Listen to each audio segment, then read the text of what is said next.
que nos esté acompañando. El día de hoy nos va a compartir la conferencia Notas sobre el debate estratégico en la actual coyuntura latinoamericana. Y bueno, les voy a platicar muy brevemente sobre el doctor. El doctor Marcelo es doctor en filosofía y profesor de la Universidad de Chile, es editor de la revista Demarcaciones y de la editorial Doble Ciencia, y es autor, entre otras publicaciones, del libro La tendencia materialista de Althusser. Bienvenido, doctor, bienvenidas y bienvenidos. Vamos a respetar o a seguir la dinámica que se ha hecho en en las otras sesiones. Vamos a escuchar 1 hora de conferencia del doctor. Posterior a que termine su conferencia, vamos a dar 5 minutitos de descanso y regresamos, sin salirnos de la sesión, regresamos para la sesión de preguntas, ya sea que levanten la manita o que puedan compartirlas en este chat o a través de pues, los grupos de WhatsApp que ya tenemos. Muchísimas gracias. Adelante, doctor, por favor. Bien, muchas gracias. Buenos días a todas y a todos. Agradezco la invitación, poder compartir con ustedes algunas ideas, principalmente referente en esta ocasión. Pensé compartir algunas ideas, algunas lecturas que he realizado sobre un tema que me parece central en la discusión actual de la política en distintos ámbitos, en el campo latinoamericano, como es la cuestión de la estrategia. Por supuesto, en su relación con la táctica. En distintos lugares, en distintos países, por ejemplo, acá en el caso de Chile, que es donde yo me encuentro, la cuestión de la estrategia es uno de los temas más importantes, presentes en las discusiones, y es donde todavía se está, como podríamos decirlo, entregando muchos elementos, tratando de entender los alcances, principalmente de esta noción de estrategia. Y en el día de hoy, esta conferencia va a tratar sobre qué entendemos nosotros por estrategia. Porque si bien podemos hacer un análisis de cada uno de los programas, por ejemplo, o de las ideas que articulan distintas fuerzas políticas en nuestra región, la cuestión pendiente, me parece a mí, y esto por supuesto es un tema a debatir, es qué es lo que entendemos y comprendemos por esta noción tan importante, ¿no?, para la política, para la práctica política, como es la noción de estrategia. Por lo tanto, el elemento central o la línea central de esta conferencia va a tratar sobre este concepto. Y ahí la pregunta, ¿qué entendemos por estrategia?, ¿no? Es frecuente escuchar en distintos discursos de distintas fuerzas políticas, de distintos actores políticos, el uso de esta palabra, ¿no? Y no solamente en el campo de la política, también en el campo de los medios de comunicación, en el ámbito incluso del mercado, de la empresa, en el ámbito incluso del deporte, etcétera, en distintos tipos de ámbitos, en distintos tipos de práctica, aparece con frecuencia esta noción, estrategia. El punto ahí, entonces, lo que tenemos que interrogar, a partir, por supuesto, del actual escenario político en curso, ¿qué es lo que entendemos por este concepto, por estrategia? Me parece que no es algo completamente evidente. En tanto, hay muchas definiciones desde el campo de la teoría de estrategia. No hay una sola definición. Hay muchas posturas al respecto, ¿no? Entonces, esta conferencia va a tratar, insisto en eso, sobre esta noción, sobre algunos elementos, sobre distintas posiciones que se tienen respecto a este concepto, a esta palabra tan importante, y a partir de ahí, por supuesto, realizar ver los alcances que tiene hoy en el escenario actual de la política de la región, el alcance de esta palabra, ¿no?, respecto a las prácticas políticas. Porque si ustedes, cualquier análisis que podamos realizar respecto a algún tipo de discurso en particular, de un gobierno, de un partido político, de alguna fuerza política, de un movimiento, aparece sí o sí la cuestión del horizonte estratégico, ¿no? cuáles son las perspectivas de la práctica política en específico, de uno de estos discursos, de una de estas fuerzas políticas, ¿no? La cuestión del horizonte, ¿no? Entonces, ¿cuál es el fin, cuál es el objetivo? ¿Qué se busca? Y ahí respecto a la discusión de los objetivos vamos a ver que por supuesto que hay muchas diferencias. Y por lo tanto, para partir quisiera en este minuto hacer una lectura breve de algunos pasajes de una obra de Lukács, un teórico importante del siglo XX, en particular de un texto temprano, esto es para iniciar, ¿no? Que se llama Táctica y Ética, que es de 1919. Voy a recurrir frecuentemente a elementos de la teoría, de la tradición, principalmente de autores del siglo XX que trabajan esta cuestión, ¿no? Y voy a empezar con Lukács, en este escrito temprano de él. Todavía es un autor que se está iniciando en el campo del marxismo en esos años, 1919, y escribe este texto que se titula Táctica y Ética. Aquí la palabra táctica hay que entenderla en términos de estrategia. En esos años, comienzo del siglo XX, la palabra táctica era pensado, la palabra táctica corresponde a lo que hoy en día entendemos por estrategia. Lo mismo pasa en el caso con Lenin, cuando él habla de táctica. Ahí lo que hay que entender entonces es la cuestión de la estrategia. Entonces voy a leer algunos pasajes para ya introducirnos en este tema y poder reflexionar al respecto. Bueno, en este texto aparece en este libro, que también se titula Táctica y Ética, de editorial Herramienta Ediciones, una editorial que está publicando muchas obras de este autor en particular, Lukács, un autor muy importante, ¿no? Para el marxismo del siglo XX, y ahí con el trabajo de traducción de un intelectual que se llama Miguel Veda, que es el que está permanentemente haciendo las traducciones de los textos de este teórico importante, ¿no? Como es Lukács.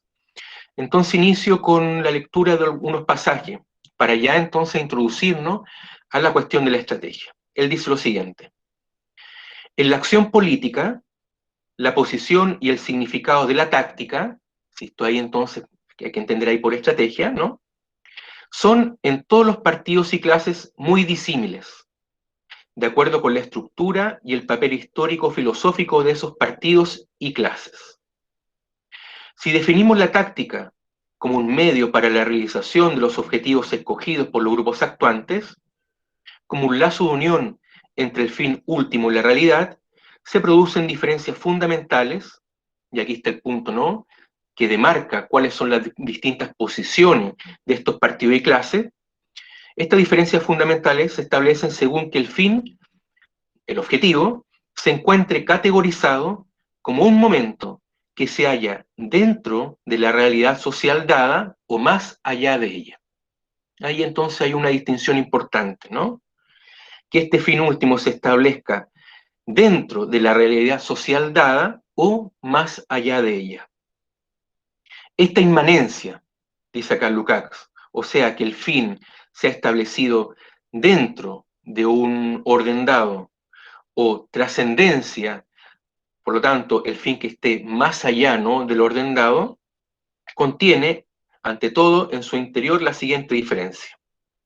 En el primer caso, las fuerzas políticas y las clases, ¿no?, que establecen el fin dentro de un orden ya establecido, en el primer caso, el orden legal existente se encuentra dado como un principio que determina necesaria y normativamente el marco táctico de la acción. Por el contrario, en el caso de un objetivo social trascendente, por lo tanto un objetivo político que está más allá del orden dado, por ejemplo, la perspectiva socialista, que sería un objetivo que está más allá, que sería trascendental, ¿no?, trascendente al orden establecido, ¿no? En el caso de un objetivo social trascendente, dicho orden se presenta como realidad pura, como poder real, y el hecho de contar con él puede tener a lo sumo un sentido utilitario. Más adelante dirá el autor: En vista de que la táctica se libera de esa manera de las limitaciones normativas del orden legal en una perspectiva que va más allá de él, es preciso encontrar algún parámetro nuevo capaz de regular la toma de posición táctica. Puesto que el concepto de conveniencia es ambiguo, es preciso diferenciar conforme a ello si dicho concepto comprende un objetivo actual concreto o un fin último aún más alejado del suelo de la realidad. Y aquí hay un punto clave. Para aquellas clases y partidos cuyo fin último ya ha sido en realidad alcanzado, la táctica se rige necesariamente de acuerdo con la factibilidad de los objetivos actuales y concretos. Para ellos, aquel abismo que separa el objetivo actual del fin último, aquellos conflictos que surgen de esa dualidad, simplemente no existen. Por lo tanto, eso ya está resuelto. Aquí se está refiriendo a las clases y partidos que actúan en un orden determinado, en una configuración política dada, ¿no? Y entonces establecen sus objetivos en este orden dado, a partir de él, y no entonces una perspectiva que vaya más allá de él. Aquí se manifiesta, continúa Lukács, la táctica bajo la forma de lo que él llama aquí realpolitik, un concepto también importante. Realpolitik, legal, y no es ninguna coincidencia que en tales casos, en que se presenta un conflicto de estas características, como por ejemplo en el contexto de la guerra, aquellas clases y partidos persigan la más trivial y catastrófica realpolitik. No pueden proceder de otro modo, ya que el fin último actual solo admite semejante en realpolitik, ¿no? Concepto, insisto en eso, importante en el análisis de la política. Muchas veces se dice de que determinadas fuerzas políticas, determinados actores, están respondiendo solamente al ámbito de la realpolitik, ¿no? No hay un horizonte entonces que vaya más allá de ello. Por lo tanto, su acción depende completamente, está determinada por el orden ya dado.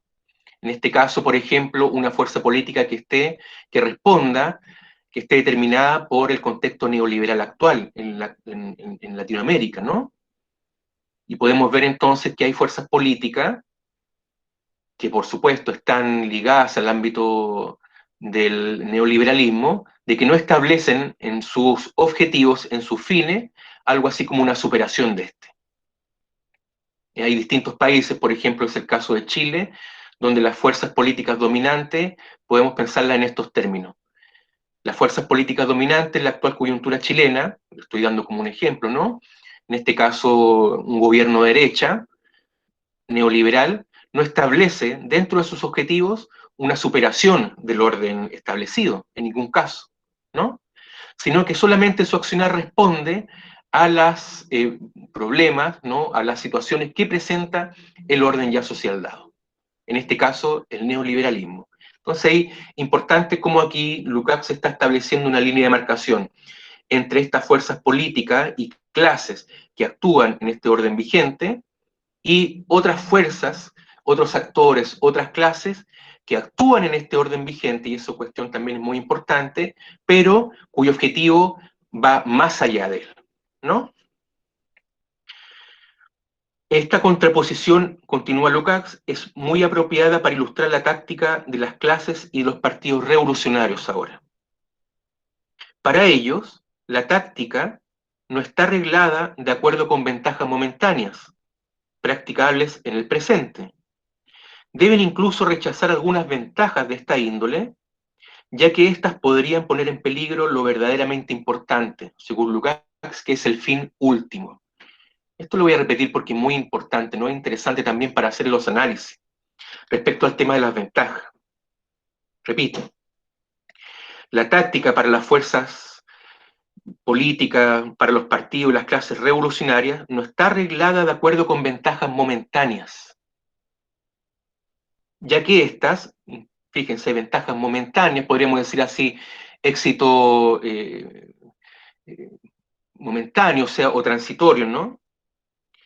Deben incluso, en algunos casos, rechazarse, ya que estas podrían poner en peligro lo verdaderamente importante, que es el fin último, ¿no? Esto ya estamos de lleno en una perspectiva estratégica. aquí presentada por Lukács en este texto temprano de 1919. Una perspectiva estratégica incluso entonces tiene que rechazar lo que se va a llamar algunos éxitos tácticos en vistas a el logro del fin último, que en este caso para la fuerza revolucionaria es superar el orden vigente, ¿no? Configurado, si lo pensamos hoy en día, en un plano del neoliberalismo. Es una cuestión muy, me parece a mí importante, ¿no? Continúa Lukács, y ya con esto voy terminando estos pasajes de lectura. Sin embargo, puesto que el fin último no está categorizado como utopía, sino como realidad que debe ser alcanzada, la postulación del fin último no puede significar ninguna abstracción de la realidad, ninguna tentativa para imponer sobre la realidad ciertos ideales, sino antes bien el conocimiento y la transformación práctica de aquellas fuerzas que actúan dentro de la realidad social, de aquellas fuerzas, pues, que conducen hacia la realización del fin último. Este punto también es muy relevante, junto con lo anterior dicho respecto al tema de las ventajas, es que este fin último, lo plantea aquí Lukács, no puede ser pensado como una utopía, ¿no? Aquí pensada como una mera utopía, como una realidad no existente, ¿no? Y eso ahí, recalco eso como una realidad no existente, y por eso aquí él habla de abstracta. Pues, y aquí esto también me parece muy relevante destacarlo, ninguna tentativa, dice, para imponer sobre la realidad ciertos ideales, sino antes viene, aquí pasa la cuestión, el conocimiento y transformación práctica de aquellas fuerzas que actúan dentro de la realidad social, ¿no? Entonces, y aquí hay lo que me parece a mí destacable respecto a esto, es que aquí lo que está diciendo Lukács respecto a lo que yo les decía, la superación de un orden vigente, un objetivo que plantee esa superación, por ejemplo, el socialismo, por ejemplo, el comunismo, o por ejemplo, cualquier tipo de fin político, ¿no? Que nosotros indiquemos que supere un actual orden vigente, no es que sea una mera utopía, una mera fantasía que se trata de imponer a la realidad, sino que es un fin que ya, de algún modo, que siempre hay que definir, está ya operando en la realidad. En tanto ya hay fuerza actuando en la realidad que van a tender entonces, que tienen su tendencia a superar el orden actual vigente, ¿no? Eso es un aspecto que me parece a mí muy relevante también ahí destacarlo. Dentro, insisto, de la perspectiva estratégica en la que estamos, ¿no? O en el debate. Y ahí, por supuesto, voy a hablar respecto al debate.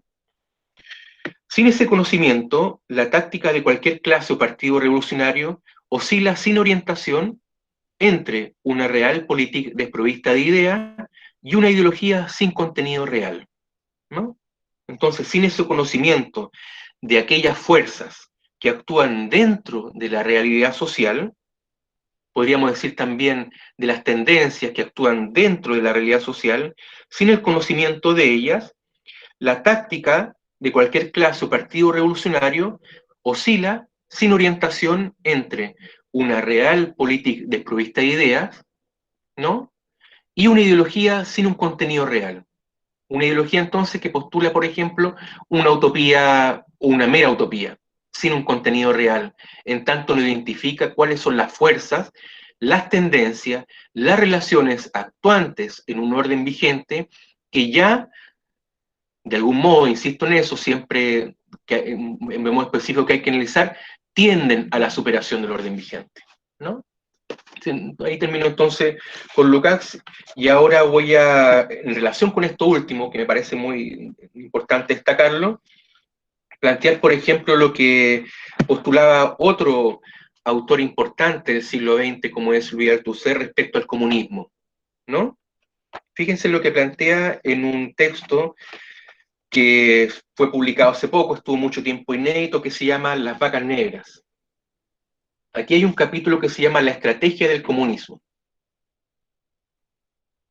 Este texto no lo publicó Althusser, entonces el año pasado, hace un par de años, salió publicado y hay una traducción al español disponible en editorial ACAL. Entonces ahí él va a plantear un elemento bien interesante que tiene que entra en relación con lo que planteaba Lukács en la última idea, ¿no? Fíjense que Althusser respecto al comunismo, que en este caso es un objetivo final, ¿no? Que es trascendental, trascendente al orden vigente, no es inmanente a él, sino que va más allá de él, ¿no? Pero aún así no es un horizonte que esté completamente fuera, ¿no?, de la realidad actual, de la coyuntura, sino que ya es un horizonte que está, podríamos decir en estos términos, en marcha ya, ¿no? Y lo plantea así. Althusser dice, ya estamos en el comunismo, que algunas de las formas ideológicas concretas del comunismo ya son una realidad. Por ejemplo, en toda asociación humana en la que ya no reinan las relaciones comerciales. Ese es un ejemplo de él, por ejemplo, que indica ya de que el comunismo ya es una realidad, ¿no? Por ejemplo, en todas las asociaciones libres comparables al Partido Comunista. Bueno, él fue militante del Partido Comunista francés, ¿no? El comunismo existe así concretamente en otras comunidades, civiles o religiosas, en sitios que ya no se rigen por las relaciones mercantiles. También está presente en forma de esbozo en la forma de socialización del trabajo de la misma sociedad capitalista. Esos son ejemplos entonces para Althusser decir que ya el comunismo existe, ya hay, ¿no?, relaciones comunistas. Por supuesto, el punto ahí es que no son las predominantes.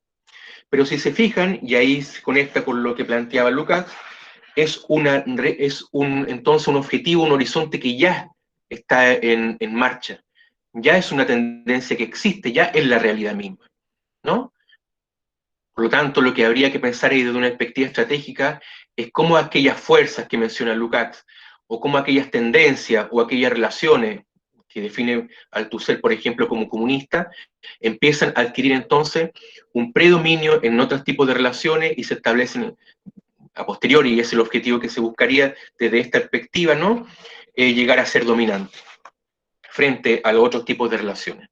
Entonces, quería yo partir porque aquí ya nos instalamos de lleno en la cuestión estratégica y esto nos permite también establecer cuáles son las diferencias entre programas políticos, definiciones políticas de determinadas fuerzas sociales, clases o actores frente a otras, ¿no? Una línea de marcación respecto a los objetivos. Entonces nosotros podemos clarificar cualquier tipo de posición política a partir de sus objetivos. Conociendo cuáles son los objetivos de las fuerzas políticas, nosotros podemos determinar entonces cuál es su posición, ¿no? Y nos vamos a encontrar que hay fuerzas políticas nuevamente que sus objetivos lo plantean dentro de un orden social vigente, dentro de un orden social ya dado, y según Lukács ahí entra la categoría del realpolitik a operar ahí, y otras fuerzas políticas que definen sus objetivos, fíjense en esto, en vistas a una superación o ir más allá de un orden determinado. Y dentro de aquellas fuerzas políticas, clases o actores que definen su objetivo, ¿no?, más allá de un orden social vigente, también podemos establecer una distinción, siguiendo en este caso Lukács. Aquellas fuerzas que definen un objetivo que no cuentan en la realidad dada con, que establece un objetivo, pero que ese objetivo no tiene un contenido real, ¿no? Y que en ese caso sería, según Lukács, una fuerza que su objetivo sería una mera ideología, con aquellas fuerzas que plantean objetivos políticos, objetivos finales, estratégicos, pero desde un plano desde la realidad, ¿no?, que ya está operando, como una tendencia. ¿Se fijan? Ahí entonces me parece un punto importante para abrir este tema. Prosigo entonces con otro autor, y aquí ya voy a hacer lectura de un texto para continuar esta conferencia, y partir, por supuesto, todo esto está ligado, partir con algunas ideas de un marxista importante también del siglo XX, como fue Samir Amin, un pensador o un teórico árabe, que es muy interesante, ¿no? Que ya, bueno, ya falleció ya, pero que tiene muchos textos y muchos de ellos, ¿no? Plantean esta cuestión para pensar ya la política contemporánea sobre lo que es el tema de la estrategia, ¿no? Y cómo pensarla. Fíjese entonces lo que dice en un texto de 2012 que se llama La farsa democrática y el desafío de reinventar una democracia para el futuro. Esto es lo que plantea Samir Amin. Hablaré aquí de democratización y no de democracia.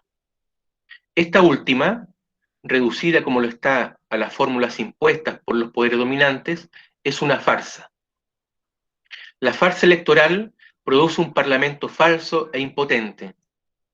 El gobierno, solo responsable ante el Fondo Monetario Internacional y la OMS, la Organización Mundial de Comercio, es decir, los instrumentos de los monopolios de la tríada imperialista. La farsa democrática, entonces, es completada por el discurso derechos del homínido, que hace hincapié en el respeto del derecho a la protesta, a condición de que ésta no puede estar en condiciones de cuestionar el poder supremo de los monopolios. Más allá, se la criminaliza, asociándolo al terrorismo, este derecho a la protesta. En cambio, frente a lo que él llama aquí la farsa de la democracia, Samir Amin dice, la democratización, concebida en contrapunto como integral, es decir, que concierne a todos los aspectos de la vida social, incluida por supuesto la gestión de la economía, no puede ser sino un proceso sin final ni fronteras, el producto de las luchas y de la imaginación inventiva del pueblo. La democratización solo tiene sentido de autenticidad si moviliza estas potencias inventivas en la perspectiva de la construcción de una fase más avanzada de la civilización humana. No puede encerrarse en un formulario listo para usar, pero no sigue siendo menos necesario proponer las directrices del movimiento en su dirección general y en la definición de los objetivos estratégicos posibles en cada etapa. Ahí aparece entonces la cuestión de la estrategia. En esta perspectiva de democratización, como la menciona acá Samir Amin, este pensador árabe. La lucha por la democratización es un combate, continúa. Exige, pues, movilización, organización, selección de las acciones, visión estratégica, visión táctica, politización de las luchas. Requiere entonces este tipo de elementos, ¿se fijan? Una visión estratégica y una visión táctica. Seguramente estas formas no pueden publicarse de antemano a partir de dogmas santificados, ¿no? Pero su definición sigue siendo inevitable para una perspectiva de democratización. Entonces, destaco ese punto. Estas formas no pueden publicarse de antemano a partir de dogmas santificados, ¿no? Un objetivo estratégico, un objetivo táctico que se vincula a la perspectiva estratégica no puede ser un dogma, no puede ser establecido antes de, ¿no? Un combate, sino que tiene que estar en permanente lectura, ¿no? De lo que está aconteciendo. Pero sí, lo dice acá, su definición sigue siendo inevitable para una perspectiva, en este caso, de democratización, ya que se trata bien de hacer retroceder el sistema de poderes existentes con vistas de sustituirlo por otro. Ahí entonces este pasaje de Samir Amin. Para Samir Amin, el actual monopolio de la tecnología, del mercado financiero, de los recursos naturales, de los medios de comunicación y de las armas de destrucción masiva, ejercido por el imperialismo colectivo de la tríada, que según él, ese imperialismo colectivo de la tríada es el que domina el orden mundial, y en este caso, esta tríada es Estados Unidos, Europa y Japón, ha vaciado de cualquier tipo de legitimidad a la democracia electoral representativa. La alineación de la socialdemocracia, convertida en social-liberalismo, señala Amin en otro texto, con las posturas de la derecha clásica, o dicho de otro modo, la contaminación de todos por el virus liberal, ha hecho perder credibilidad y ha deslegitimado desde ya la democracia en cuestión. Y esta evolución trágica abre la vía al renacimiento de respuestas fascistas en las sociedades que debido a ello están totalmente desconcertadas. El poder absoluto de la oligarquía contemporánea es una realidad nueva en la historia del capitalismo, establece Samir Amin. En las periferias, de una manera general, el poder apenas es otro que el de los servidores locales asociados a la dominación de los monopolios imperialistas de la tríada. Esta nueva oligarquía subalterna, que ha sustituido a los bloques nacionales anteriores, no tiene en sí ninguna legitimidad suficiente para asentar su poder sobre ningún otro medio que el ejercicio permanente de la violencia. Hay que saber, prosigue Amin, que el imperialismo colectivo, esta tríada, no tolera el rechazo de la sumisión total a las exigencias de la forma de mundialización que ha establecido. La ambición de los poderes que pretenden afirmarse en la escena mundial en calidad de capitalismos nacionales y convertirse en actores activos en la configuración del sistema mundial, topa con la voluntad de las potencias de la tríada, que les niega este derecho, como lo demuestra la furiosa hostilidad que expresan con respecto a Rusia. Según esto, Samir Amin. Otra mundialización basada en el policentrismo, y es ahí una apuesta de él, no está en absoluto en el orden del día que es aceptable por la tríada. En consecuencia, esta está implicada en una guerra permanente contra el resto del mundo. Pues bien, ¿cómo hacerle frente? Y aquí pasamos a otro nivel de análisis, ¿no? Pero siempre insistiendo en el tema de la estrategia. ¿Cómo hacerle frente a la actual configuración del sistema mundial y a la farsa que en este marco significa la democracia? Pensando la democracia a partir de esta categoría que presentó Lukács de Realpolitik, ¿no? Las actuales democracias solamente se establecerían dentro de un marco ya establecido, desde una perspectiva de lo Realpolitik, y en ningún caso lo que aquí plantearía Samir Amin desde un proceso de democratización, ¿no? Que por lo tanto postularía ir más allá de, en este caso, una configuración neoliberal. Esta pregunta de cómo hacer frente, ¿no?, a la actual configuración mundial supone responder a otra. ¿Es posible, y aquí otra cuestión, ¿no?, importantísima, hacer frente o hacerle frente al poder absoluto de la oligarquía contemporánea? Pregunta que se hacen, por supuesto, todas las fuerzas políticas que tienen por objetivo, por horizonte, ¿no?, ir más allá de la configuración neoliberal o este poder absoluto de la oligarquía contemporánea. Para la posición teórica y política denominada marxista, que es la posición de Samir Amin, la respuesta afirmativa no se deja esperar.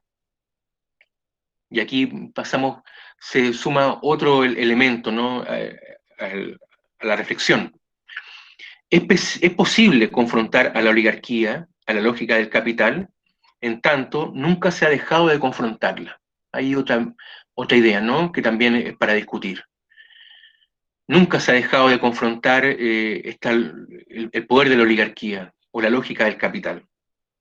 Dicho de otro modo, la emergencia del nuevo imperialismo colectivo de la tríada, desplazado el viejo conflicto entre las potencias imperialistas, no solo se debió a una reactualización del proceso de acumulación del capital, sino también y principalmente al despliegue de la lucha de clases, lucha que nunca ha cesado.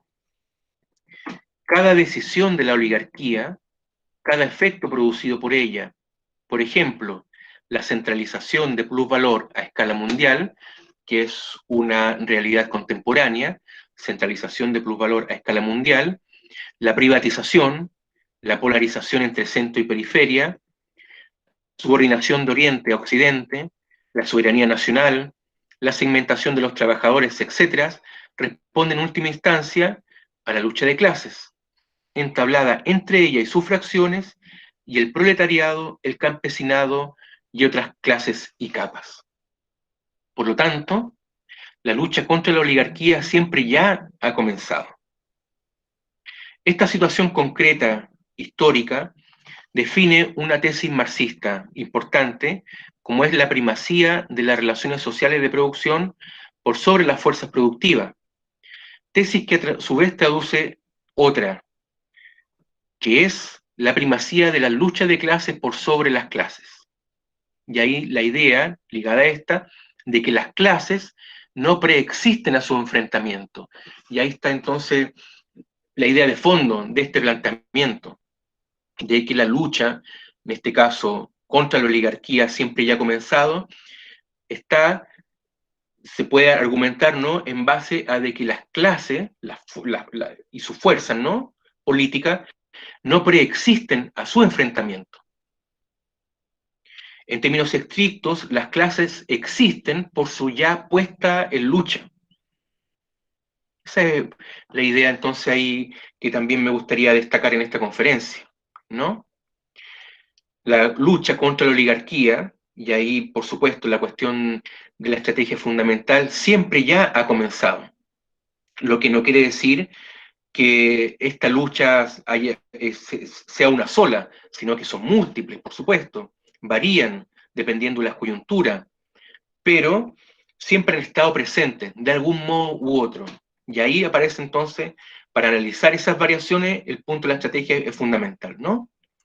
Y eso entonces, esta idea, se basa en esta otra, que me parece fundamental, que presenta el marxismo, ¿no?, de que las clases no preexisten, no existen antes de su lucha. No es que primero estén las clases y posteriormente se enfrenten o establezcan, por ejemplo, política para enfrentar a la otra, ¿no?, para entrar en el conflicto, en el antagonismo, sino que el antagonismo en este caso, y lo voy a decir en esos términos, no es originario. El antagonismo no deriva de la existencia de las clases, sino que las clases, ¿no?, son por este mismo antagonismo. Eso es una idea de Marx, ¿no?, una idea del marxismo, que por supuesto parte de la idea de el antagonismo, la lucha de clase entre la burguesía y el proletariado. Entonces, ahí es el punto ahí con Samir Amin y lo que él comprende por esta tríada, es que la actual orden, la actual configuración, es también respuesta, en este caso, de la burguesía o de los poderes dominantes, a la lucha de clases que entablan con el proletariado o con las fuerzas que son adversas a ella. Es un resultado de aquello. No es un resultado, por ejemplo, que solamente responde a la economía, no es solamente un resultado, insisto, el orden actual vigente que responda al avance de la tecnología o al desarrollo de la historia, como si esta tríada, o esto lo que aquí se llama eh, el, eh, el, esta centralización de plusvalores a escala mundial, ¿no? Tanto ya, a diferencia de otros siglos, incluso del siglo XX, la etapa contemporánea es de la mundialización, ¿no?, del capital. Esa mundialización o aquella centralización de plusvalor a escala mundial no es resultado, insisto en eso, de solamente elementos económicos, elementos tecnológicos o elementos históricos, como si fuese, por ejemplo, pensar la historia en términos de un progreso, o algo así como también resultado del conocimiento humano, ¿no?, sino que es resultado, es efecto de la misma lucha de clase.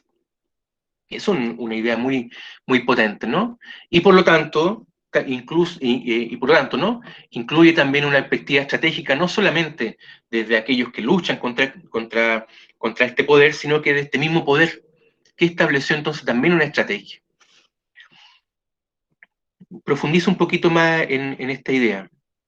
Y aquí nuevamente retomo algunos pasajes de un texto de Louis Althusser que se llama Libro sobre el imperialismo, que es de 1973. Ahí este teórico francés marxista dice lo siguiente: las clases, y acá retoma esta idea de que las clases no preexisten a su enfrentamiento, son actuadas por las leyes de la lucha de clases, que no se reduce jamás a las decisiones de las clases en lucha, primado de la lucha de clases sobre las clases, ya que es la lucha de clases, sus condiciones y sus formas la que constituye a las clases como clase. Ahí está entonces esta idea planteada en estos términos por Althusser. Prosigue: La lucha de clases debe concebirse como un enfrentamiento de dos luchas de clases. Este es el caso. La lucha de clases no es la lucha de dos clases que lucharían la una contra la otra porque son clases, sino la lucha entre dos luchas, la confrontación de dos cuerpos que están ambos también en lucha, y luchando cada uno con sus propias armas, que en absoluto son las mismas en el caso que nos ocupa. Las armas de la lucha de clase proletaria no tienen nada que ver con las armas de la lucha de clase burguesa, tampoco con su estrategia, sus tácticas y su práctica de lucha, ¿no? Hasta ahí Althusser. Suele significar la estructura de un combate a partir de la decisión que toma un individuo o un grupo frente a otro. No solo eso, se suele pensar que el enfrentamiento comienza cuando dos bandos antagónicos se posicionan uno frente a otro. En el ajedrez, por ejemplo, los lugares y las piezas ya están dadas. El juego solo comienza con el primer movimiento. El jugador es el que resuelve el lugar que ocupará tal o cual pieza, ¿no? Pero ¿y si este jugador fuese un prisionero de otro tablero? Y plantea esto con lo que señaló Althusser.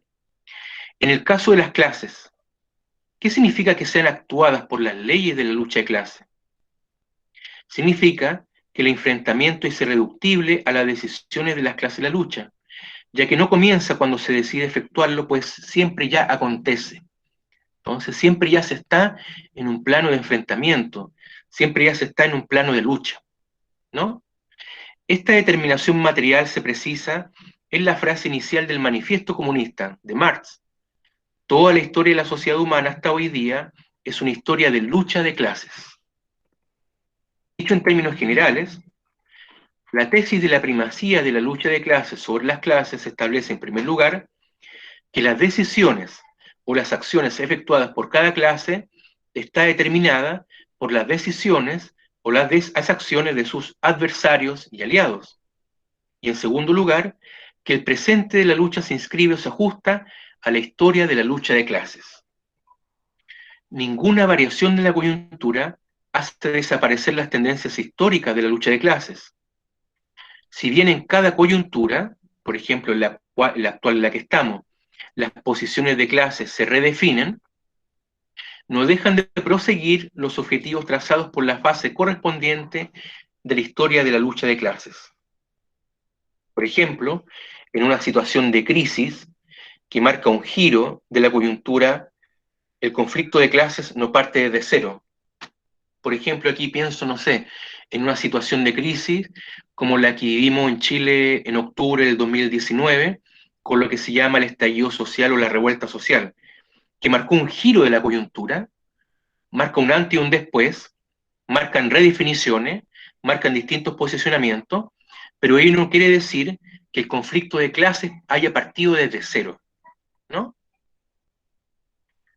Ya se parte, ya hay previamente a esta irrupción, ¿no? A esta variación abrupta de la coyuntura marcada en este caso, en el caso chileno del octubre del 2019, por una revuelta, por una rebelión popular, ¿no? Ahí hay un giro, pero no significa que se haya partido este conflicto, que ya siempre ha estado, desde cero, ¿no? Bien, esto es lo que plantea Lenin cuando sostiene que lo que da importancia a todas las crisis es el hecho de que manifiesta lo que hasta entonces permanecía latente.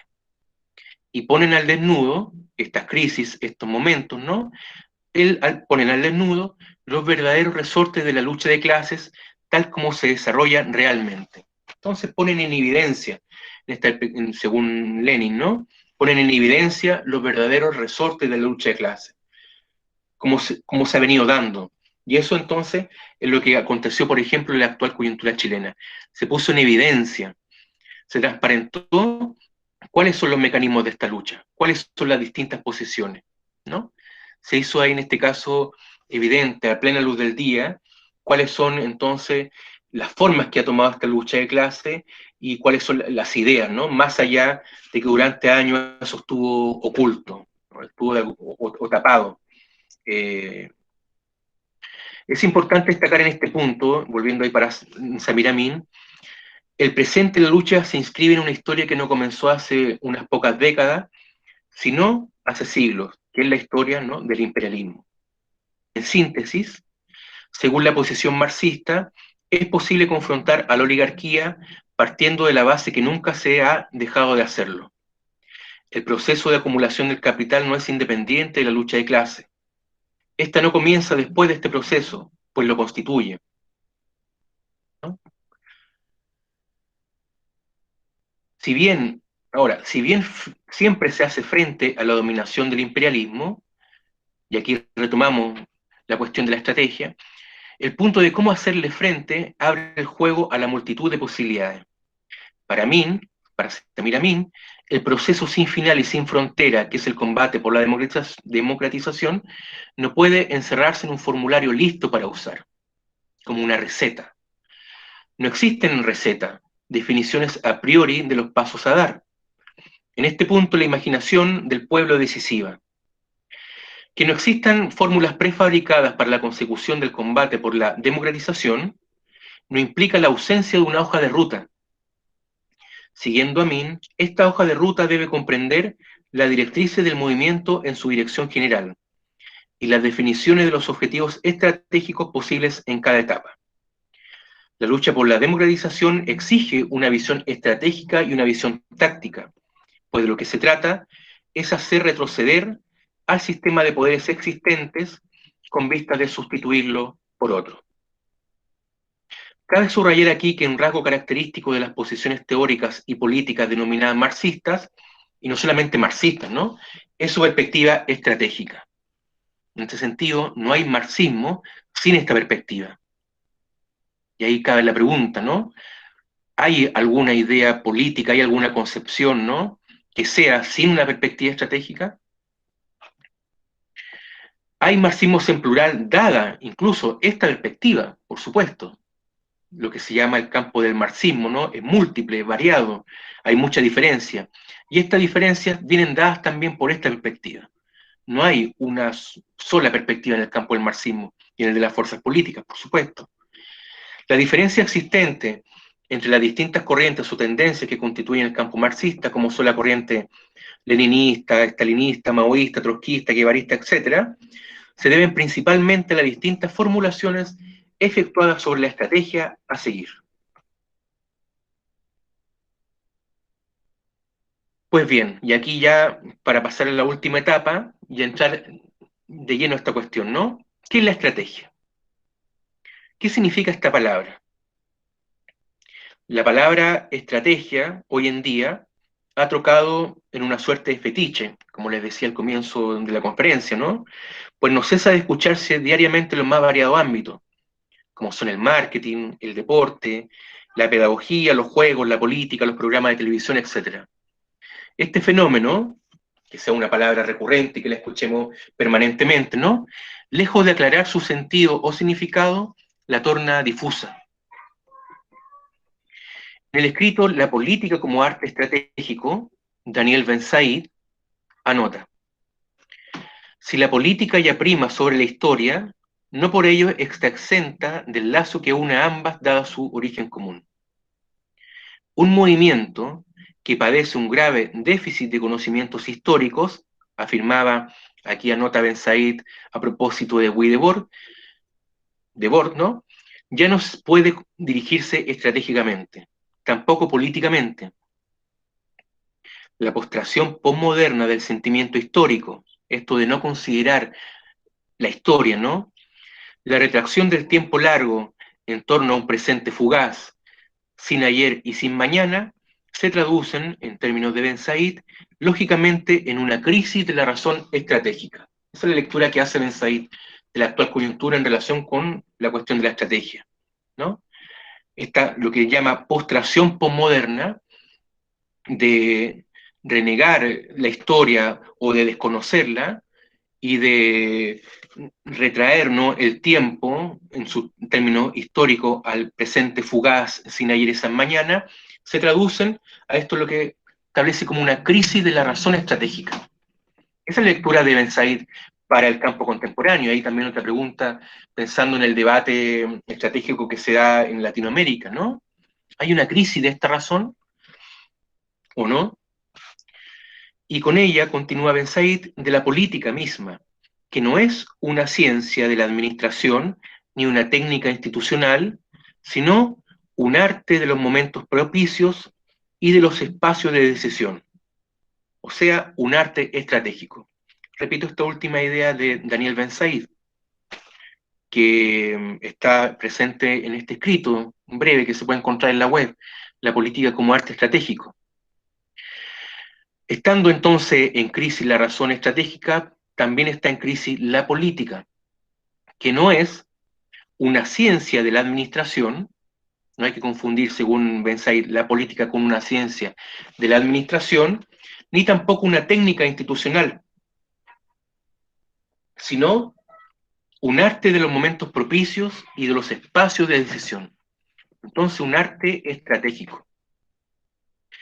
Es factible llegar a la conclusión que el uso habitual de la palabra estrategia remite más a una ciencia de la administración, por lo tanto, algo así como retomar el tema de la receta o establecer a priori los pasos a seguir en vista de un objetivo, remite más a una ciencia de la administración que a un arte de los momentos propicios y de los espacios de decisión. Esto es evidente, por ejemplo, en el plano de la misma práctica política. Por ejemplo, cuando opera la tecnocracia de los acuerdos, ¿no? O distintos tipos de, no sé, de decisiones que tienen más que ver con la tecnocracia, con la administración, que con este arte. Ben-Said entonces advierte una crisis de la razón estratégica.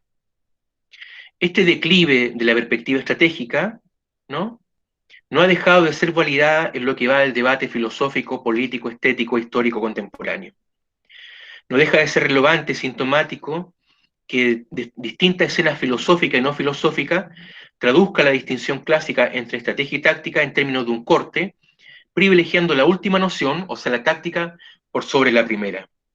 En este caso, por ejemplo, solamente lo anuncio, es el caso de un historiador francés que se llama Michel Desserteaux, que establece una distinción entre estrategia y táctica, renegando la estrategia en vistas solamente manteniendo la táctica, lo que él va a llamar la acción calculada y no una perspectiva, que él para él solamente obedece a una lógica de poder y de racionalización, ¿no? Y según, en este caso, el plano de la administración gerencial.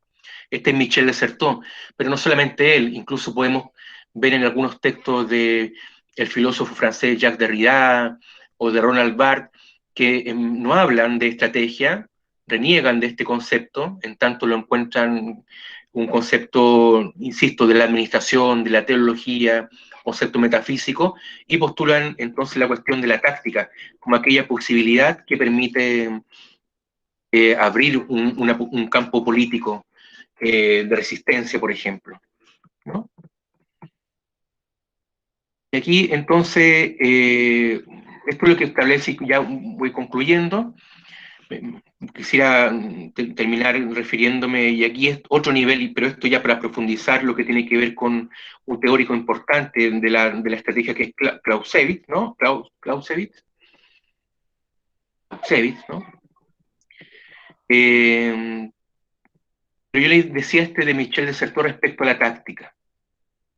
Según él, la táctica, la llama, es la acción calculada que determina la ausencia de un lugar propio. No tiene el medio de mantenerse a sí misma a distancia en una posición de retirada, de previsión y de recogimiento de sí.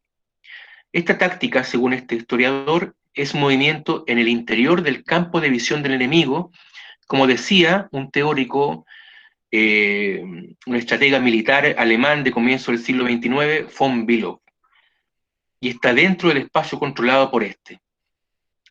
Bien, esta cuestión interesante que Desserteaux mencione a von Bülow, o Bülow, que un teórico, un estratega militar alemán, ¿no? Que entiende la táctica como el movimiento en el interior del campo de visión del enemigo. Es importante esta mención porque el otro estratega, y aquí pasamos para ir concluyendo a otro nivel del análisis, ya profundizando, que tiene que ver con el debate estratégico, cuando se empezó a configurar esta palabra, ¿no? De una manera mucho más consistente, en el debate estratégico de comienzo del siglo XIX con estos militares alemanes. El que responde a esta idea de táctica de Below fue Clausewitz, ¿no? El famoso estratega alemán. Con él quisiera ir ya concluyendo esta conferencia, porque aquí me parece que aparece, con él establece una definición de estrategia muy conocida, por supuesto, que estuvo presente en distintos, no solamente pensadores, sino que también políticos del siglo XX, su definición de estrategia, que me parece que todavía hoy es muy clarificadora, ¿no? En base a la afirmación, la cosa debe decidir, que una idea que tenía Carl von Clausewitz, Clausewitz refuta este planteamiento de Below, de que la táctica sea, insisto en eso, movimiento al interior del campo del enemigo. En un artículo de 1805, Clausewitz sostiene que tomar el campo visual como criterio de distinción entre la estrategia y la táctica acarrea contradicciones insolubles. El uso de este criterio, el de visión, por ejemplo, conlleva a atribuir a la táctica movimientos que son de carácter estratégico. Así, lo que nos interesa, e interesa también a Clausewitz, es que el criterio sensible, pese a las apariencias, desemboca en un delineamiento arbitrario en vez de una descomposición orgánica.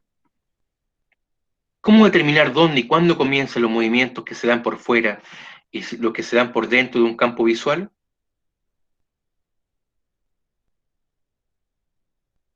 ¿Cómo visualizar la conexión entre la estrategia y la táctica bajo el empleo de un criterio sensible de discriminación? Por esto, la definición, insisto en eso, de táctica como movimiento al interior del campo de visión del enemigo, ¿no? La ausencia en el análisis de Below, de otro teórico alemán, ¿no?, de una lectura orgánica de la guerra, y aquí aparece entonces la perspectiva de Clausewitz, de una perspectiva orgánica, ¿no?, lleva a la conclusión de que el corte o el trazo de la línea de distinción entre estrategia y táctica es arbitrario. Junto con esta refutación, Clausewitz adelantará otra. Es relevante destacar que el propósito de Below, el otro, ¿no?, fue constituir, fíjense, una ciencia de la guerra, por lo cual presentó sus ideas bajo las formas de figuras geométricas. Below quería constituir una ciencia de la guerra. Para él, los movimientos estratégicos y tácticos pueden ser determinados a priori en virtud de la aplicación correcta de las ciencias exactas, como son las matemáticas, en el trazado de la guerra, ¿no? Y aquí aparece nuevamente el tema de la tecnocracia, de la administración, de pensar la estrategia, o la razón estratégica, como lo decía Ben Said, en términos de una ciencia, en este caso es casi exacta, ¿no?, para el trazado. El dogmatismo fundamentado en formas geométricas, en el ángulo que forma la línea de operación desde las extremidades de la base del objeto, se presta a una refutación demasiado fácil para que valga la pena desarrollarla. Clausewitz detesta la fascinación que ejercen las formas geométricas en estrategia. Tomando distancia de lo que llama dogmatismo, Clausewitz sustituirá la noción de ciencia por la de arte de la guerra. Él postulaba no una ciencia de la guerra, sino que arte de la guerra. Pues el objeto de un arte es la utilización de los medios disponibles en vista de un fin propuesto, ¿no? Entonces, y con esto ya voy concluyendo.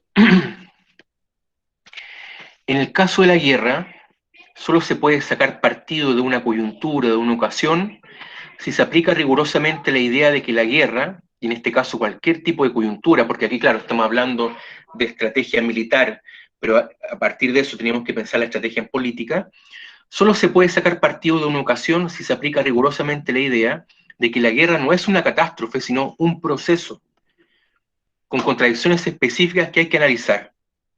Teniendo a la vista el proceso y sus contradicciones, es posible definir ahí la táctica y la estrategia. Estas dos nociones se infieren, según Clausewitz, de las definiciones de arte, por lo tanto, de la pareja medio-fin. Por eso la mencionaba como un arte, ¿no? Y la define en su De la Guerra, en este famoso Tratado de la Guerra, del siguiente modo. Y aquí ya la definición, ¿no? La táctica es la doctrina del uso de las Fuerzas Armadas en el combate, la estrategia, la doctrina del uso de los combates para los fines de la guerra. Para aclarar en términos concretos el juego entre estas dos nociones, anotemos, el envío de una patrulla depende de una táctica. El plan de guerra, el plan completo, no depende de la estrategia. En un caso, los que sirven de medio materia son hombres, en el plano de la táctica, en el otro victoria, la destrucción de las fuerzas enemigas o la ocupación de un territorio. En vez de un criterio sensible como el de Billow, ¿no? Criterios entonces conceptuales. En síntesis, ¿qué es la estrategia bajo esta perspectiva? En la coordinación, ¿no? De los combates singulares, cada uno de los combates que se llevan a cabo, la coordinación de ellos, en vistas de la meta de la guerra, o de la meta, en este caso, lo que hemos estado hablando, ¿no? Del objetivo político. O dicho de otro modo, es la combinación u ordenación de los combates con miras al fin, ¿no? De la campaña de la guerra. Entonces, coordinación u ordenación que debe preparar o presentar el combate en sitios bien elegidos, en el momento propicio, en condiciones favorables, pero que no puede sustituir el combate ni garantizar su éxito ni volverlo inútil. En efecto, el trazado no puede revelar la táctica, no puede relevar la táctica, el despliegue de la decisión en el combate, lo cual no implica la idea de que la victoria estratégica esté determinada por los éxitos tácticos.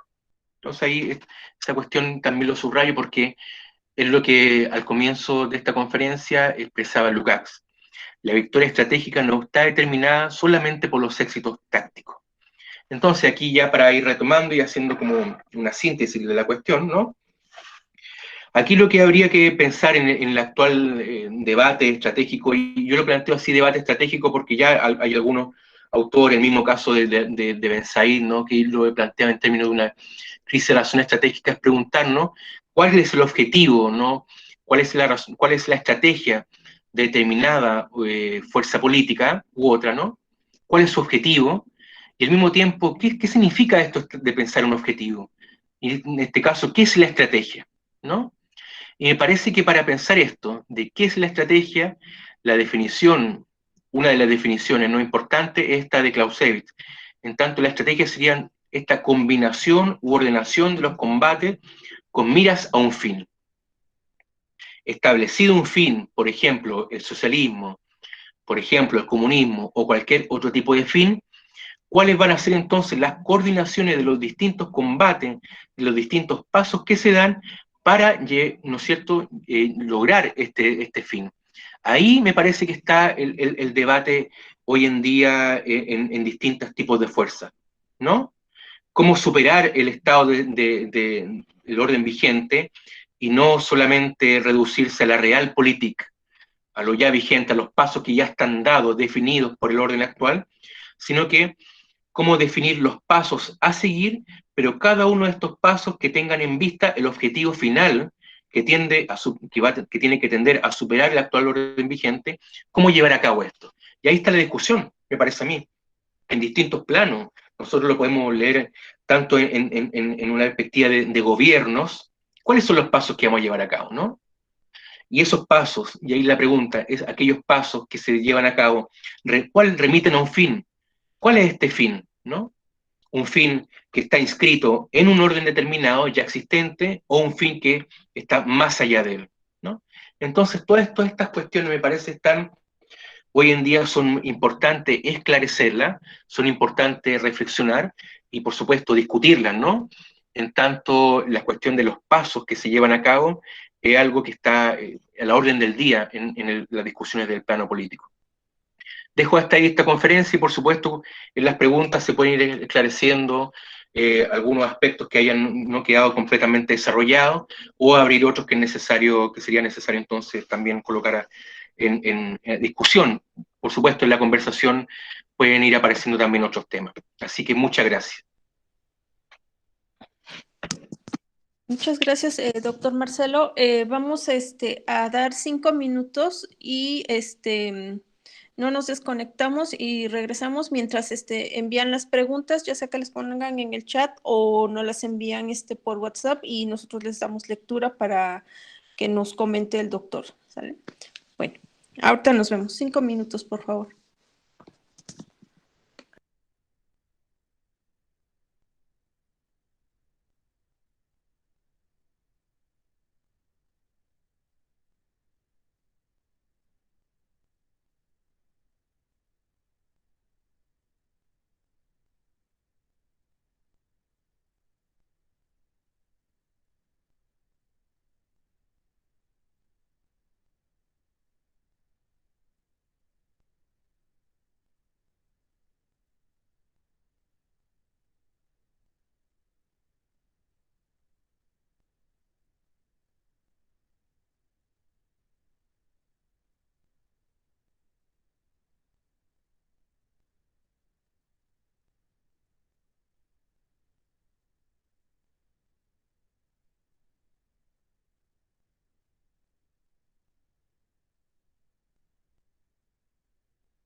Hola, bueno, pues ya regresamos.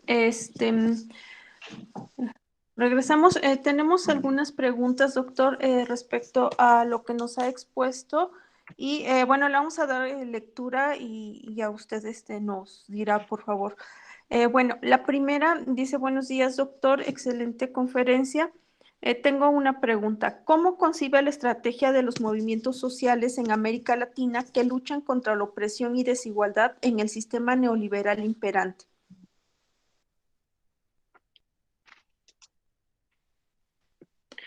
Bien, ¿respondo?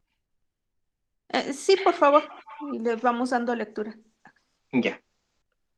Bueno, muchas gracias por la pregunta. Hay mucha sobre este punto de la estrategia de los movimientos sociales que están, ¿no es cierto?, en lucha. Habría que ahí, a partir, ¿no es cierto?, de la conferencia, señalar que hay distintos tipos de estrategia de estos movimientos, no son uno solo, ¿no? Hay movimientos que establecen, por ejemplo, objetivos inmediatos, que también, por supuesto, implican determinar cuáles son los pasos a seguir. Me refiero a movimiento inmediato, por ejemplo, a demanda, no sé, de tipo local o que tienen que ver con un aspecto particular. Una lucha, por ejemplo, no sé, de un recurso natural, ¿no? Por ejemplo, el agua. Hay esos tipos de movimientos y hoy día en Latinoamérica son muchos, ¿no? Que están entonces luchando, establecen objetivos que son múltiples, que tienen una perspectiva inmediata, para decirlo en esos términos. Pero junto con eso, con pensar de que son múltiples esos objetivos, ¿no? Muchos de estos movimientos cada vez más se están articulando en términos de postular un objetivo que tienda, ¿no?, a ir más allá de una reivindicación inmediata, una reivindicación de tipo local o de tipo parcial. Insisto en eso, por ejemplo, una demanda concreta, ¿no? Derecho al agua, o el derecho a la salud, o el derecho a la vivienda, o por ejemplo la perspectiva feminista. Si nos damos cuenta y hacemos lectura de estos movimientos y sus planteamientos en nuestra región, cada vez más se van articulando estos tipos de objetivos hacia objetivos ya que son mayores, objetivos que podríamos caracterizarlos como no inmediatos, sino que como finales. Estos objetivos entonces se van articulando y van perfilando, y en eso me parece, y por eso es muy importante la pregunta, van perfilando un objetivo que se plantea una superación del neoliberalismo, del poder actual, ¿no? Y ahí entra la discusión, porque todavía no hay si bien se van articulando y se ve la necesidad de, por ejemplo, como lo plantea aquí Samir Amin, abrir perspectivas de democratización, incluso no solamente movimientos sociales, sino que también algunos gobiernos, ¿no?, de corte progresista, se plantean entonces una lucha por la democratización para ir entonces superando o ir abriendo nuevas perspectivas sociales, ¿no?, de relaciones al neoliberalismo. Ahora, si bien va existiendo esta articulación y la necesidad de ir articulando estas luchas parciales, locales, a una lucha común, no hay, me parece, todavía un planteamiento común respecto a cuál es el objetivo final perseguido. Hay algunos movimientos que establecen claramente que este objetivo tiene que ser el socialismo, por ejemplo, un nuevo modo de producción. Por ejemplo, la perspectiva del socialismo del siglo XXI, ¿no? Si pensamos en el caso bolivariano o en el caso de la lucha de Venezuela, como lo planteó Hugo Chávez, el socialismo del siglo XXI. Una perspectiva estratégica que plantea entonces un nuevo orden, en este caso el socialismo, con las características de actuales, con las características ya de este nuevo siglo, ¿no? Un nuevo socialismo. Pero esos son algunos de los planteamientos, no son los todos, ¿no? Hay algunos que plantean, por ejemplo, que no tiene que ser el socialismo, son los menos, ¿no?, sino que tiene que ser otro orden social, otro orden, por ejemplo, que no esté el Estado ahí con un predominio. En ese caso son posiciones que se acercan a las perspectivas comunistas o comunitarias, ¿no? Por lo tanto, me parece que lo importante de esta pregunta es que nosotros vayamos visualizando en estos movimientos sus luchas, sus objetivos, y cómo éstas se van articulando unas con otras. Por ejemplo, lo que yo mencionaba en los términos de la perspectiva de lucha de los movimientos feministas acá en Chile y en distintas otras partes son muy importantes. Han ido creciendo, se han ido desarrollando, se han ido articulando, pensando ya que pronto, la próxima semana va a ser 8 de marzo, y lo más probable, independiente de un contexto de pandemia, van a haber marchas, van a haber concentraciones, van a haber mucha demanda, ¿no? Ahí ya tenemos un movimiento social importante que le está haciendo frente al neoliberalismo, no solamente en su aspecto político, sino en distintos ámbitos, ¿no? Incluso lo que podríamos decir así, ya en el ámbito de la cotidianidad, en el ámbito de las relaciones cotidianas o privadas, ¿no? Que por supuesto también son políticas. Pero este tipo de movimientos, ¿no? Cada vez más me parece a mí, ya que cada uno tiene que por supuesto hacer lectura, van entonces estableciendo, y por eso lo que yo llamaba como un debate estratégico, cuál tiene que ser entonces el horizonte de lucha, ¿no? No solamente una reivindicación en términos, por ejemplo, como vimos en el caso de Argentina hace unos meses atrás, el tema del derecho al aborto, ¿no? Que ahí se ganó, incluso también respaldado por el propio gobierno. Pero junto con eso, incluso con haber logrado una victoria en ese punto, una victoria estratégica, ¿no? Al mismo tiempo ahí se da lugar a otra reflexión, a otro debate. Porque no solamente, para hablar con estos movimientos, nos contentamos con esta victoria, ¿no? Con este éxito táctico, lo podríamos decir incluso, ¿no? Sino que también tenemos que ir más allá. Pensar una transformación completa de las relaciones capitalistas, en este caso, que están ligadas con el patriarcado. Y entonces la necesidad de postular un fin, un objetivo. Y ahí empieza el debate. ¿Cuál es este fin? ¿Cuál es este objetivo? ¿El socialismo? ¿Una democracia más profunda? ¿Un gobierno de nuevo tipo? ¿Socialismo del siglo XXI? ¿Una perspectiva comunitaria? Ahí me parece que estamos en un minuto de debate y discusión que es muy rica seguirla. Insistir en eso, no hay, y a lo mejor no debería haber, o mejor, no sé, ahí, bueno, eso tenemos que discutirlo, un horizonte común. Si bien estos distintos movimientos postulan la necesidad de avanzar más allá del neoliberalismo, superarlo, romper con él, es un diagnóstico, me parece, común de mucho movimiento, respecto a cuál es entonces el horizonte de superación, ahí está, me parece, el debate, ¿no? Respecto a eso. Gracias, doctor. Respuesta, aquí hay dos más en el chat. ¿Gusta que se las lea o usted las lee? A ver, en el chat. Ya.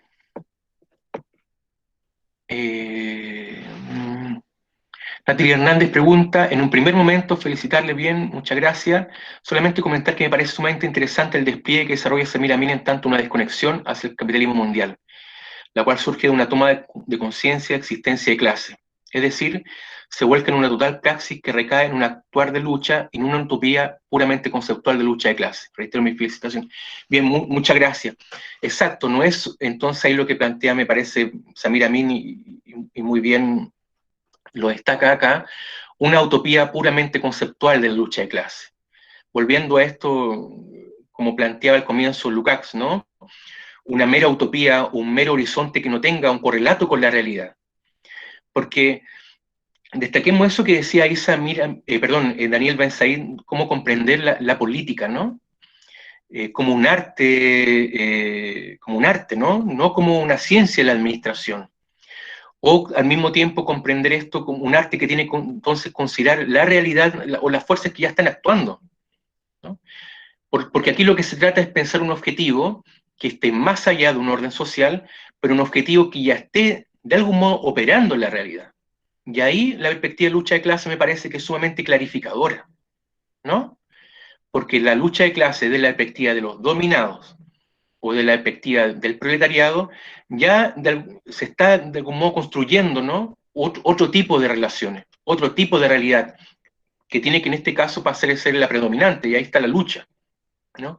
Entonces, sí, resaltar eso que me parece que Samir Amin como un pensador del tercer mundo, ¿no? Era de Egipto, Por lo tanto, no es un pensador de la metrópoli, no es un pensador europeo, sino que le está pensando desde las periferias, ¿no? Bueno, hay todo también un debate que podemos hablar sobre la relación entre centro y periferia, pero es un autor que está pensando no desde el plano del central del poder, ¿no? Sino que está en una distancia respecto a aquello, y a él eso le permite entonces plantear esa idea importantísima que es la de la desconexión, que me parece muy, muy rica, y también visibilizarla y desarrollarla. ¿Qué significaría una desconexión respecto acá al capitalismo mundial? ¿No? Y esa desconexión pasa entonces, me parece a mí, y lo resalta Samir Amin, por una perspectiva estratégica, ¿no? Ya tener ya un horizonte para llevar a cabo esta desconexión, o salir de la lógica del capital. Sin objetivo, se hace muy difícil o prácticamente imposible lograr esta desconexión. Por eso mi conferencia era, no sé, lo que yo quise o quiero recalcar principalmente, es la necesidad de que repensemos la cuestión del objetivo, ¿no? Para las luchas que se están llevando a cabo, ¿no?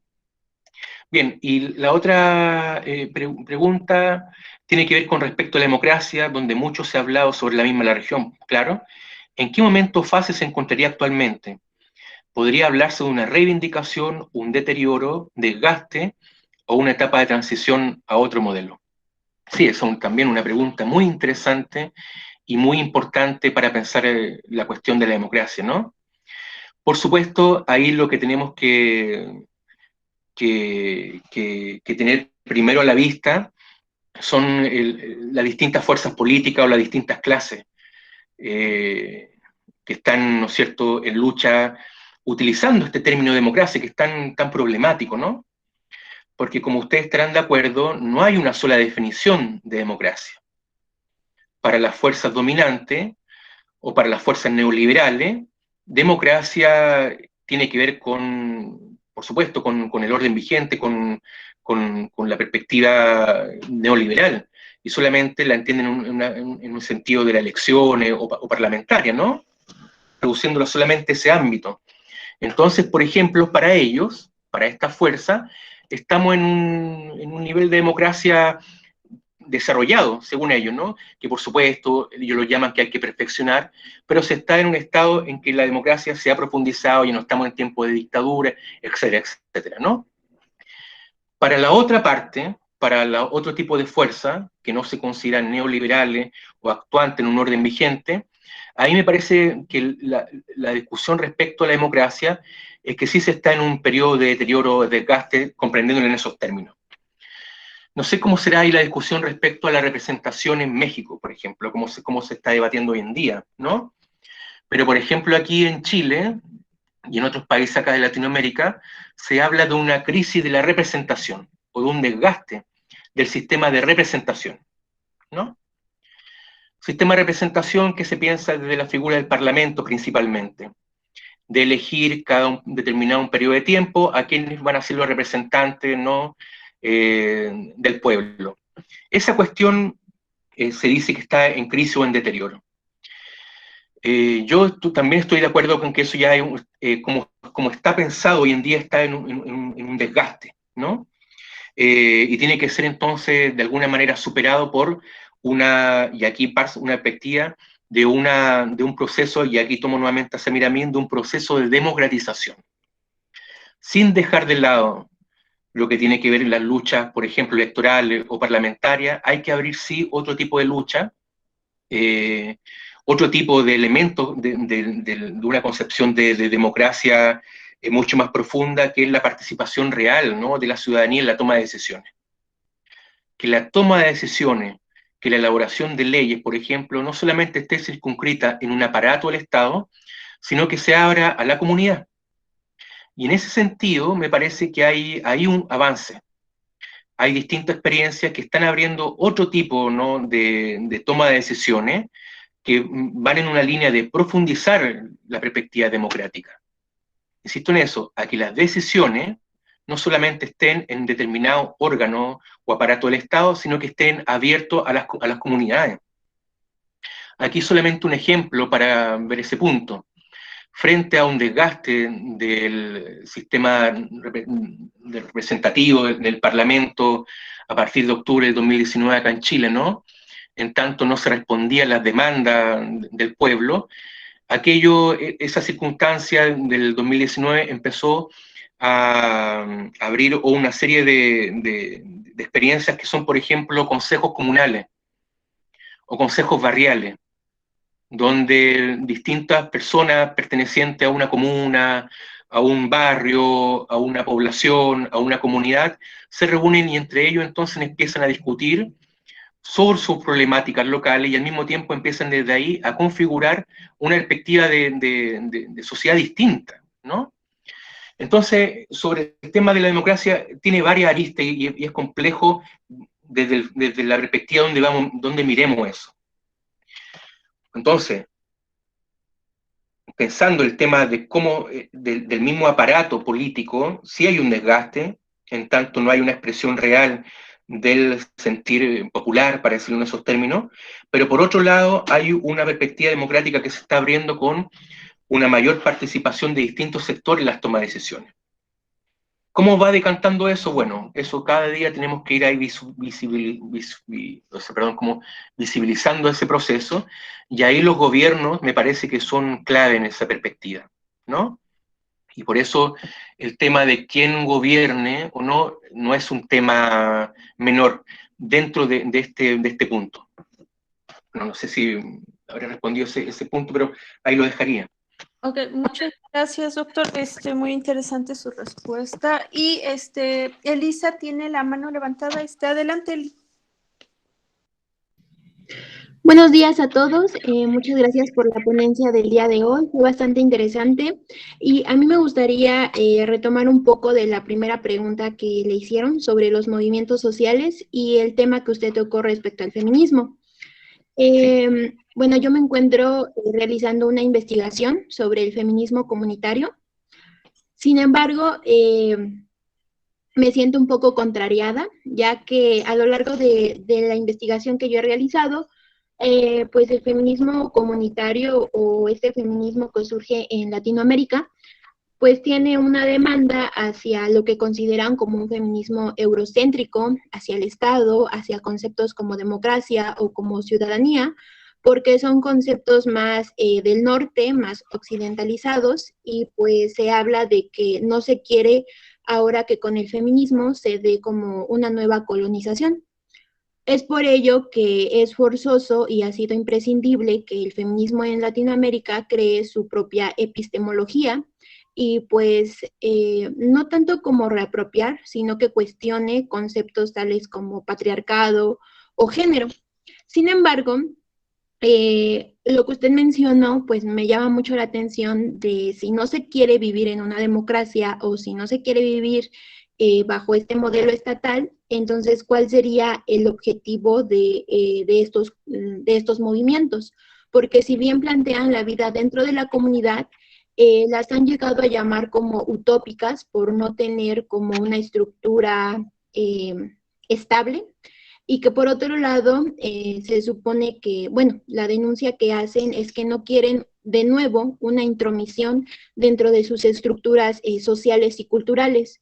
Sin embargo, si no se cambian estas estructuras sociales, entonces, ¿cómo se pretende llegar a un cambio en donde se dé la emancipación de la mujer desde la comunidad?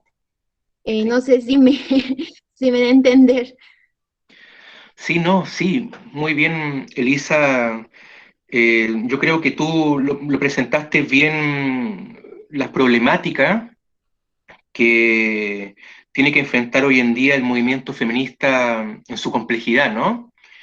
Porque, bueno, yo creo que insistir en eso, tampoco no hay un solo feminismo, a partir como de esa base, sino que son múltiples.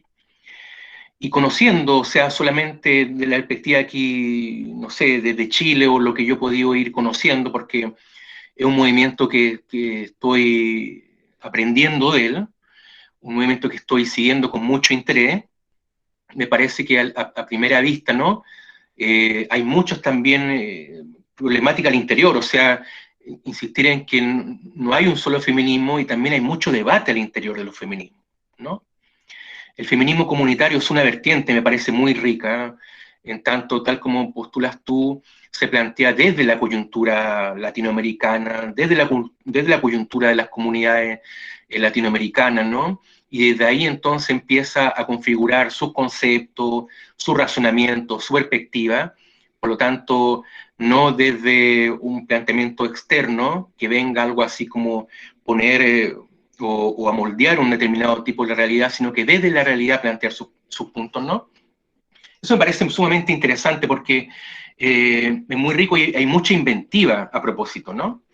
Y otros tipos de feminismos también, entonces cada una de las perspectivas en este minuto son muy ricas y hay mucha inventiva, es un proceso que que cada vez se abre más y tomando posiciones y donde no está completamente todo definido, ¿no? No está todo definido, me parece, ahí, y hay que resaltar esto, el tema de la inventiva.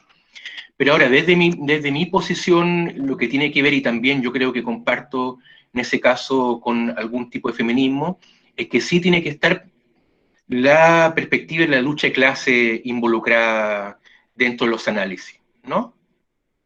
Si bien claramente comparto de que la cuestión o el tema del patriarcado, del sistema patriarcal, es algo que está, que es algo que es un orden dominante, ¿no?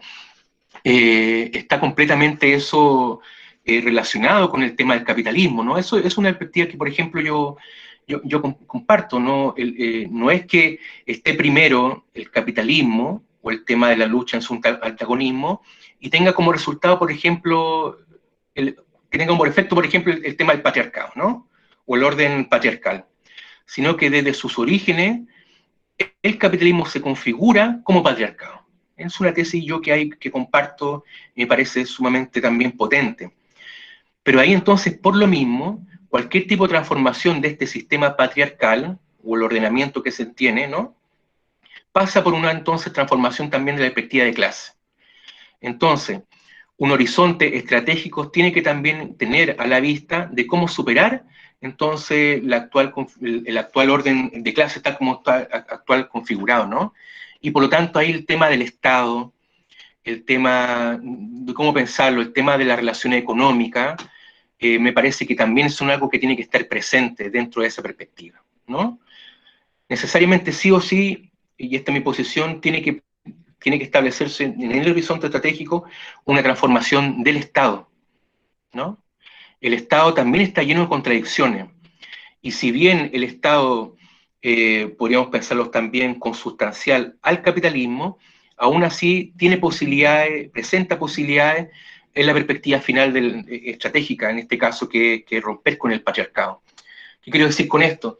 Que el debate respecto a qué hacer con el Estado, o el tema, para plantearlo en otros términos, la cuestión de la toma del poder del Estado no puede ser un tema ausente de las luchas, por ejemplo, feministas. Esa es mi posición al respecto. No podemos, me parece a mí, darle espacio a las fuerzas que actualmente dominan el Estado y no ser capaces, ¿no? de también luchar esos espacios. Entonces, bueno, me parece que es el punto, ¿no? O sea, cualquier espacio me parece que es válido luchar en él. No hay un espacio que haya que privarse en su lucha, ¿no? Entonces, esa es la cuestión ahí, me parece interesante. Pero bueno, todo esto parte de la base, en todo caso, en términos concretos de los movimientos feministas, en que me interesa mucho estudiar lo que está, ¿no? y seguir ese debate. Pero es un debate complejo, no resuelto. Insisto en eso nuevamente sobre el tema de la democracia. En este minuto me parece que es mucho más rico que sea así, que no esté resuelto, que se esté discutiendo, que no esté ya definido. Porque la coyuntura actual es tan compleja y tan dinámica que estar permanentemente revisando cuáles son los conceptos, cuáles son los razonamientos, cuáles son las posiciones día a día me parece que es lo más fructífero si se quiere plantear una perspectiva de lucha, ¿no? Para formar un orden dado. Entonces, bienvenido sea que existan miles de perspectivas. Y de ahí, y ahí la necesidad entonces que el feminismo, que está adquiriendo un rol cada vez más importante en Chile, tiene un rol fundamental, ¿no? Claramente está, y con esto voy concluyendo el tema de la respuesta, pensando acá en la coyuntura, no en la situación actual. Anteriormente se pensaba que la lucha feminista eran un ámbito de lucha entre otros, ¿no? Algo así como que está el tema de los movimientos sociales ligados a los pueblos originarios, después está el tema de las mujeres, de las minorías sexuales, como si fuesen áreas de una lucha, ¿no? Como si fuesen como frentes de lucha, ¿no? Siendo el principal el tema de la lucha de clase, económico, etcétera, etcétera. Esa perspectiva de que es un ámbito entre otros, por lo menos en Chile me parece que cada vez más se está desplazando esa idea de su configuración, pensando que el feminismo no es un ámbito entre otros, sino que un ámbito central dentro de las perspectivas de lucha democráticas, por ejemplo, ¿no? No sé si clarifico yo en ese punto, en el sentido de que no es un ámbito aparte o que no está en el centro de la lucha, sino que atraviesa la centralidad de la lucha misma. No es un ámbito más entre otros, sino que está de lleno en cualquier tipo de discusión política que se haga en este minuto. Tiene que estar considerado, incluido, ¿no? Incorporado la perspectiva feminista en este ámbito de lucha, cualquiera este sea. Entonces ahí hay un desplazamiento que se ha operado a partir de las luchas que han dado durante, bueno, décadas y se ha intensificado en este último tiempo la lucha de las mujeres del movimiento feminista.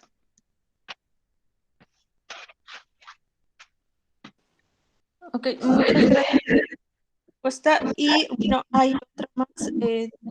Buenos días, doctor. Muchas gracias por la conferencia. ¿Considera que la categorización que hace Luis Althusser sobre los movimientos antisistémicos permite comprender los movimientos actuales en América Latina?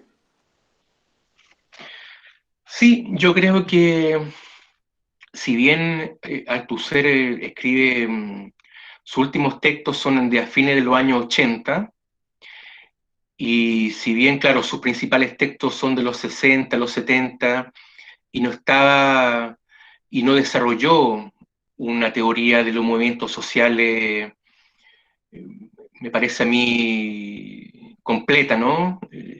Ahí estaban apareciendo con mucha fuerza los movimientos feministas, a fines de los años 70, en Europa, en Francia, y otro tipo de movimientos, por lo tanto ahí se estaban empezando a destacar mucho más la perspectiva de los movimientos sociales, ¿no?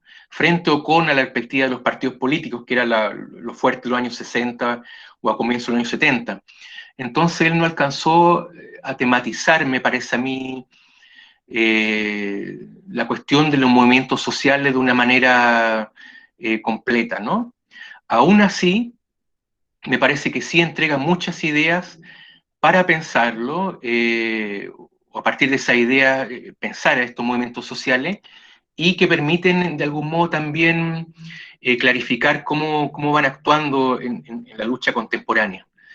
No sé, por ejemplo, su perspectiva de cómo comprender la coyuntura, me parece que es un aporte para comprender estos movimientos en su actualidad. Otro aporte tiene que ver con lo que él pensó con la ideología, ¿no? Y estos aparatos ideológicos de Estado, y cómo los actuales movimientos se relacionan con estos aparatos, con la ideología, y cómo entonces establece una resistencia frente a ello,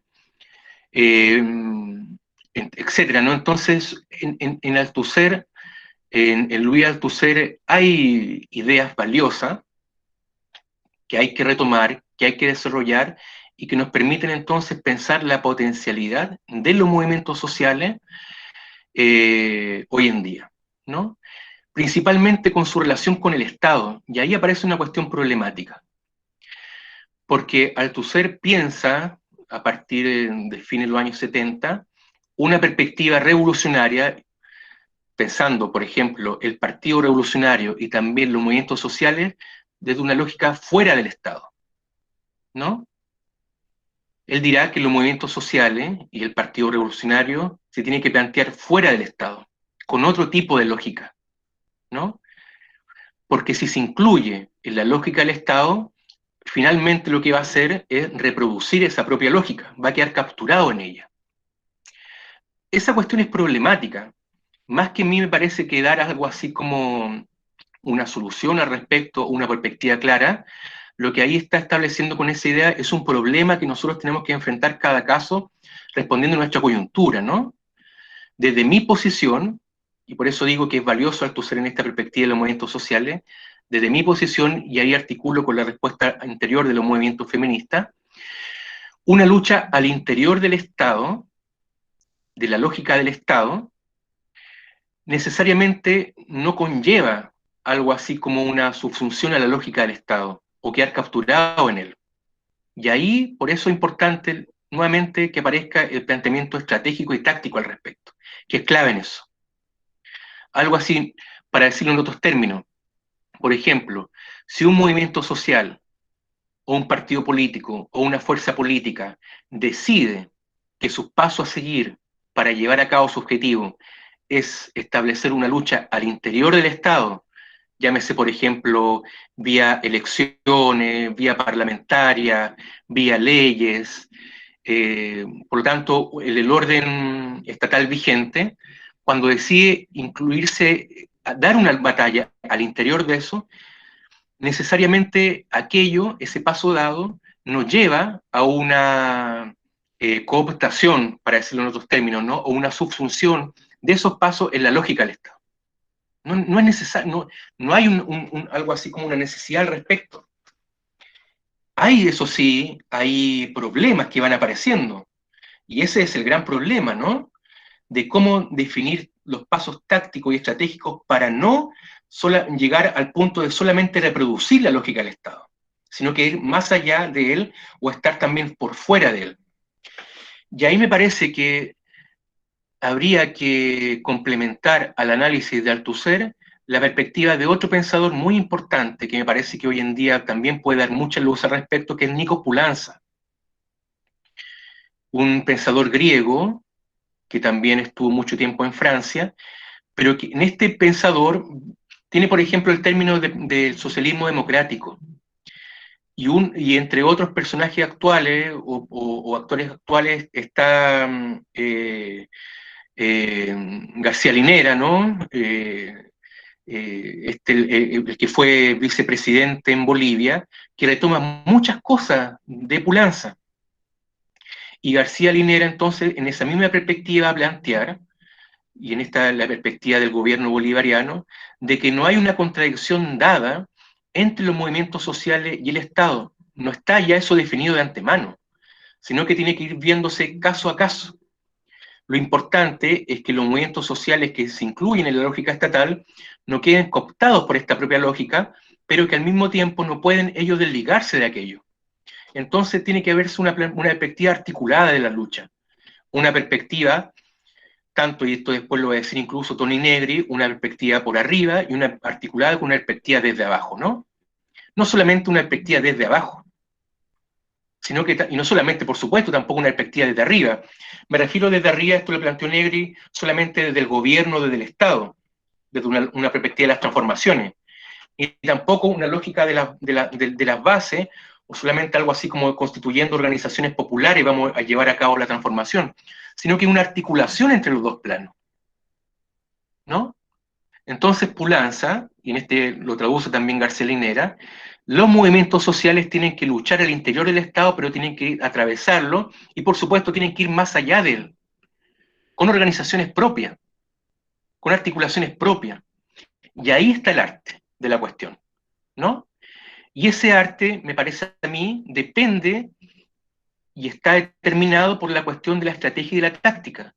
Si no se define caso a caso, paso a paso esto, el peligro de ese tema es que estos movimientos que empiezan a luchar al interior del Estado queden cooptados por él y solamente entren a una lógica de lo que Lukács llama el realpolitik. Hay muchos ejemplos de esto que podemos dar concretos. Acá en Chile hay muchos ejemplos de partidos o movimientos, por ejemplo, que en un primer momento se planteaban contra el duopolio, contra el binominalismo de los dos partidos tradicionales, contra la lógica estatal y la necesidad de abrir otra vía, pero el momento de incluirse en las luchas, por ejemplo, electorales y entrar a la lógica del Estado, ¿no? Quedaron capturados por él. Y en este minuto sus planteamientos tácticos, ¿no? Completamente definidos por la lógica del Estado. Entonces entra en el ámbito de la realpolitik. Ese es un peligro. Cuando no se tiene, y por eso me parece que el tema de fondo que traté de instalar aquí en esta conferencia, cuando no está presente la perspectiva estratégica en el debate. Cuando no está presente la perspectiva estratégica, cuando no la discutimos, cuando no está a la vista, nuestros pasos pueden estar entonces capturados ahí en la lógica estatal que es muy absorbente, porque te define el día a día la lógica estatal. Te define los pasos a seguir de antemano. Algo así como que usted mañana tiene que hacer esto y el próximo viene esto. Los medios de comunicación también son muy poderosos al respecto. Entonces, ¿qué es lo que pasa? Que un accionar político se ve que todos los días, mes a mes, lo único que hace es responder a algo que ya se está como definido, como un calendario que te impusieron. Y así se va, podríamos decir algo así como la vida política de un movimiento, y ese es el peligro, cuando te definen tus pasos a seguir, cuando te rayan la cancha. ¿Cómo no te pueden rayar la cancha entonces? Es cuando la perspectiva estratégica no se deja de lado, ¿no? Y por eso siempre hay que discutirla. Samir Amin dice, esto no significa que haya que establecer una receta, algo así como de antemano. Yo no vengo con un catálogo y decir ya, con un mandamiento, y a partir de este mandamiento, con esto nosotros tenemos que llevar a cabo esto ciegamente. No, porque si fuera esto, nuevamente se entraría como un plano de estar completamente alejado de la realidad y no darías ningún golpe para llevar, me refiero, no podría intervenir ningún plano en la realidad. Entonces, tiene que discutirse permanentemente con una apertura y con una invención permanente, por eso hay la cuestión del arte, ¿no? Para, insisto en eso, no llegar a un plano en que te definan cuál va a ser tu quehacer día a día. Ese es el problema y el peligro. Entonces los movimientos terminan siendo aparatos del Estado nuevamente, ¿no? Y ahí es la cuestión. Ok, y bueno, ya estamos terminando, ya nada más hay hay dos de hecho, pero bueno, vamos a darle la lectura a la pregunta de Brandon. ¿Qué sucede con los movimientos sociales que el sistema capitalista, el cual ha demostrado ser muy bueno para responder y absorber movimientos internos que amenazan su dominio, logra asimilarlos de algún modo? Claro, eso es lo que me está refiriendo. Hay muchos casos en que lo logra asimilar. Y el capitalismo, o cómo funciona la lucha de clase, para decirlo en esos términos, ¿no? Desde la perspectiva del dominante, sumamente dinámica. Actúa minuto a minuto, absorbiendo. Actúa minuto a minuto, incorporando novedades. Eso lo tenemos muy en claro, por ejemplo, cómo funciona el mercado cultural. Claramente hay muchos ejemplos donde invenciones originales pasa el tiempo y ya pasan a ser parte del mercado, incluso del comercio, ¿no? Que están a la venta. Eso solamente para graficar algo así desde la perspectiva cultural, como el capitalismo en su dinámica, en su lucha minuto a minuto, va entonces, que es otra manera de responder a la lucha de clase, absorbiendo, incorporando lógicas que en un primer momento se instalaron fuera de él o en sus intersticios, ¿no? Entonces, ahí está el punto, me parece, clave para responder a la pregunta de Brandon. Estos movimientos sociales tienen que no perder de vista sus objetivos. Insisto en eso, no son objetivos definidos completamente a priori, sino que tienen que estar permanentemente definiéndose, redefiniéndose, posicionando, para ser capaz de lograr establecer el arte, ¿no? De estar adentro, pero al mismo tiempo mantenerse una perspectiva de distancia. Y ahí, bueno, en México, no sé, yo creo que ustedes pueden también tener experiencia y hay discusión al respecto, ¿no? Por ejemplo, sin yo conocer mucho, pero sí en un momento se debatió el papel de los zapatistas, respecto incluso en este punto en particular, ¿no? De cómo se incorporan o no a la cuestión del Estado, ¿no? Es un debate estratégico importantísimo. Habían posiciones que planteaban que sí llegaba el momento, que en un momento el movimiento tenía que sí establecerse una lógica al interior del Estado, con elecciones, y había perspectivas que no, que había que mantenerse entonces por fuera de él, ¿no? Entonces hay un debate muy, muy rico al respecto. Y eso podemos entonces nosotros ver cada gobierno progresista, cada movimiento articulado con él, cuál es el juego que se trabaja acá. Y ahí, y con esto también voy concluyendo, acuérdense que en la conferencia, a partir de Clausewitz, él definía de que la estrategia es la combinación y la coordinación de los pasos dados, ¿no? En este caso, la coordinación o combinación de los combates. Pero ahí la clave es la coordinación o la combinación, que es un juego, y por eso ahí es un arte. Entonces tiene que ser tal la inventiva, tiene que ser tal la capacidad de los movimientos sociales de llevar a cabo un juego, de que sean capaces, por ejemplo, de jugar muchas veces la lógica del Estado, pero por otras partes en ese mismo juego ser capaces de superarlo, ¿no? Ser capaces incluso de engañar en términos de cómo se presenta la lógica del Estado. Demostrarse una manera para tener ciertos efectos, por ejemplo, un modo de comunicación, pero al ganar un terreno, ser capaces de llevar a cabo otro tipo de presentarse. Entonces, es algo, insistir en eso, no es algo que se pueda definir a priori. Se pueden prever escenarios y combate futuro, pero ahí depende del día a día, de la capacidad de cómo llevar a cabo este juego. Que es un juego también de sombra, de no mostrarse plenamente a luz, sino que también tener muchas cosas que tienen que estar ocultas, ¿no? A la visibilidad del campo del Estado o del capitalismo. Entonces ese es como ahí el punto para no ser absorbidos, que el gran problema me parece a mí que se presenta hoy en día en la coyuntura, ¿no? De que muchos partidos que se presentan antisistema finalmente terminan siendo, ¿no es cierto?, anexionados o siendo parte de la misma reproducción del capital. Ese es el punto. Okay, pues muchas gracias, doctor, por sus respuestas. Muchas gracias a los que hicieron sus preguntas. Bueno, ya con esto estamos concluyendo este seminario, bueno, de este día. Y pues le agradecemos enormemente su colaboración y pues que nos haya brindado un par de horas. Y bueno, para todos los demás, nos vemos la siguiente semana con la última conferencia del seminario. Estaremos en comunicación por cualquier cosa y tengan bonito día. Muchas gracias. Muchas gracias, que estén muy bien. Hasta luego, doctor. Gracias. Hasta luego. Gracias, hasta luego. Gracias, doctor. Hasta luego. Buenas tardes. Gracias, maestra. Nos vemos. Buen día. Hasta luego. Hasta luego, hasta luego.